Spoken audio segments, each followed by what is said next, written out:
es endurecer la acción del Estado. Y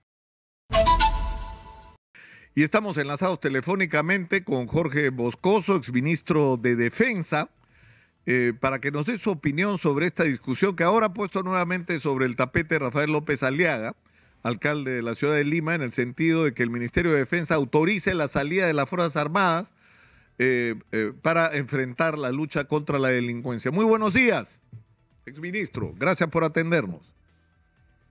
Nicolás, buenos días y un saludo a través suyo a todos los televidentes y oyentes de Exitosa.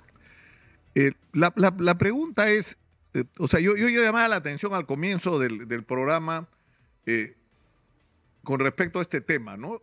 O sea, se plantea, por ejemplo, ahora la salida de las Fuerzas Armadas, ¿no es cierto? Que seguramente dentro de una estrategia tendría sentido, pero yo la pregunta me hacía ya, ¿salen las Fuerzas Armadas a hacer qué? ¿Como parte de qué plan, Jorge? Díganos usted.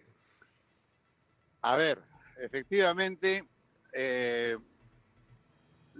cuando hay una situación crítica como la que estamos enfrentando en el caso de seguridad ciudadana y vemos efectivamente las evidencias, lo que se requiere es una, primero, decisión política al más alto nivel, a nivel Estado, la definición de una estrategia integral y luego vienen ya las acciones específicas dentro de cada área. Aquí, evidentemente, esta decisión política y la estrategia, al aplicarse, tienen un costo. La primera pregunta es si es que efectivamente los decisores políticos van a estar en capacidad de asumir el costo político, tanto por el lado del éxito, como no tanto si es que no se consigue el éxito. Ya entrando en el tema de las Fuerzas Armadas en la calle, efectivamente puede ser una medida de tipo efectista, pero desde mi punto de vista bastante poco efectiva, porque las Fuerzas Armadas están preparadas y entrenadas para otro tipo de misionamiento. El salir a patrullar con armas de largo alcance no tienen un efecto disuasivo como el que se busca, al contrario, se expondrían tanto al personal de las Fuerzas Armadas e incluso a la ciudadanía a situaciones desde el punto de vista Exitosa. Claro, o sea, aquí sí.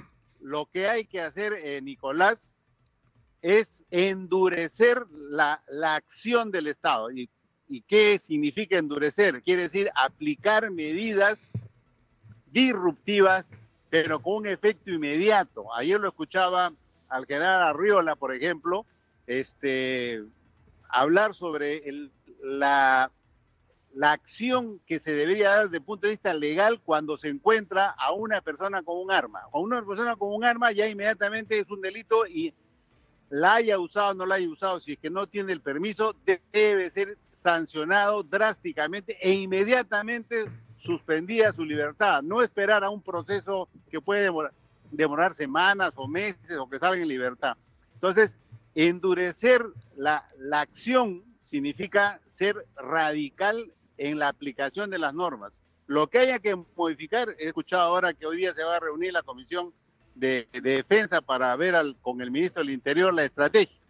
Bueno, entre otras, endurecer las acciones, lo más importante, mejorar las capacidades de la policía. Acá se trata de optimizar el tema de la tecnología.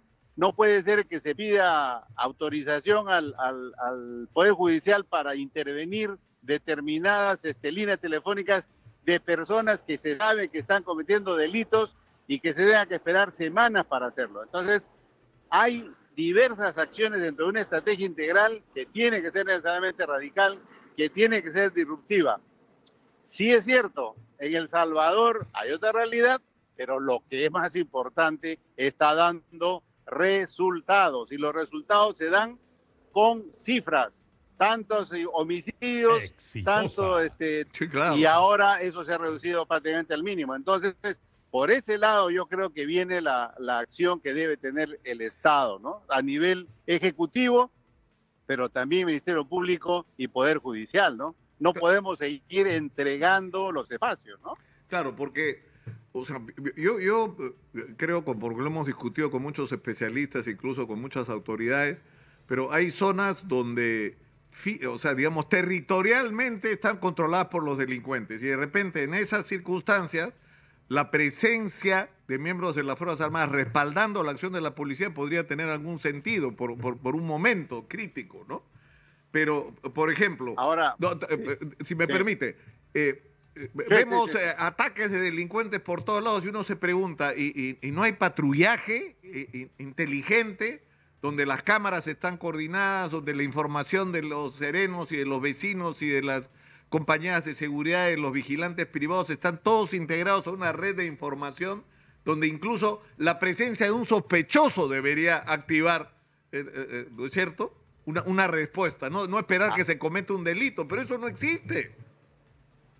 Eso no existe. Efectivamente, aquí lo que se busca es una estrategia integral que sea disruptiva, o sea, que se haga cosas diferentes, que sea radical, o sea, acá no hay prisiones suspendidas ni por criterio del juez ante las evidencias que la policía pone, digamos, en el juzgado, se les da comparecencia retenida. Eso no debe de existir, o sea, hay que ser radical y eso tiene un costo. Claro. Y hay que asumir ese costo. Por otro lado, cuando se habla de crimen organizado, estamos hablando ya de bandas criminales, como el Tren de Aragua u otros, que tienen una estructura, vamos a decir, diferente.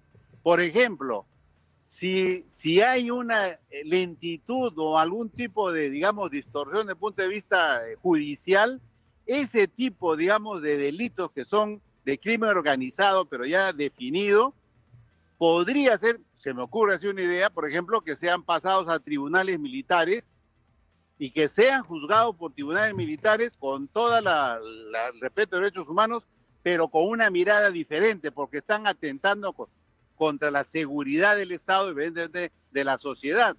Entonces, hay que estructurar una estrategia integral, pero hay que asumir la decisión y, lo más importante, los costos.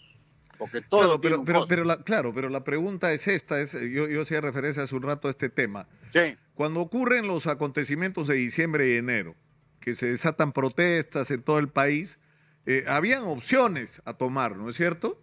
O sea, podías decidir, como se decidió, que intervengan las Fuerzas Armadas o no, como ocurrió en Ayacucho. Y se advirtió lo que podía pasar en Ayacucho. Es decir, soltar a miembros de las Fuerzas Armadas que por sus propias declaraciones salieron sin preparación previa, con sus fusiles Galil, ¿no es cierto?, con caserinas, a enfrentar manifestantes que tenían palos y algunos tiraban piedras, ¿no? O incluso molotov o lo que fuera. Tú pones a un miembro de las Fuerzas Armadas en esas condiciones y lo que va a hacer es hacer lo que sabe hacer para lo que está entrenado, va a meter bala. Si ve en riesgo su vida, va a meter bala. O sea, el problema es que más allá de la discusión sobre esta decisión es el asumir la responsabilidad sobre esa decisión. O sea, si tú decides que se hagan las cosas así, tienes que asumir la responsabilidad política y el mensaje que se le ha enviado a los miembros de las Fuerzas Armadas y de la policía y del gobierno el problema es que los que dispararon el gatillo, no los que tomaron la decisión. O sea, si tú vas a tomar una decisión de tener una política dura con respecto a la seguridad, ¿no? Tienes que asumir las consecuencias, ¿no? De lo que se llaman incluso daños colaterales. Bueno, eso es lo que corresponde siempre cuando se toma una decisión de este tipo a nivel político y se aprueba o se define una estrategia. Ahora, obviamente, la situación de diciembre-enero, con la participación de las Fuerzas Armadas en este tema de seguridad de orden interno, es un poco diferente a lo que estamos viviendo ahora, porque obviamente la acción, digamos, le corresponde principalmente, y es lo que corresponde a la Policía Nacional. Las Fuerzas Armadas podrían participar en algún tipo de actividades como, por ejemplo, protección de activos críticos, temas de repente de tecnología. Hay un desarrollo en tecnología bastante importante para lo que es integrar, tú lo mencionaste, el tema de la información de las cámaras, ¿no?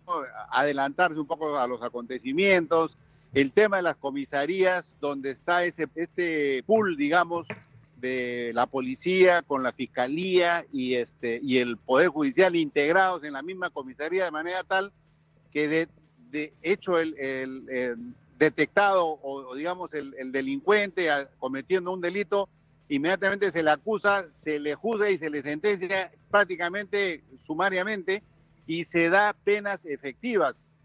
Tenemos ahí, por ejemplo, Chayapalca, es un lugar donde podrían estar los cabecillas de estas bandas pasando condenas efectivas, donde eso sí es un tema disuasivo, entre otras cosas definitivamente, pero Fuerza Armada en la calle patrullando con arma de largo alcance, Exitosa. ante esta situación, es una medida, de mi punto de vista, más efectista que efectiva. Acá lo que hay que tomar es decisiones políticas, estrategia integral, endurecer la acción del Estado y evidentemente asumir la responsabilidad que corresponde, ¿no? Por supuesto. Vicealmirante, muchas gracias por atendernos, muy gentil. Muy buenos días. No, Nicolás, de igual manera, buenos días, hasta luego. Muy buenos días. A mí me ha gustado eso, ¿no? O sea, sacar a las Fuerzas Armadas es efectista, pero ¿cuánta efectividad real va a tener? En todo caso, vale si es parte de una estrategia, donde el eje de la responsabilidad es la policía, no es las Fuerzas Armadas, es de la policía.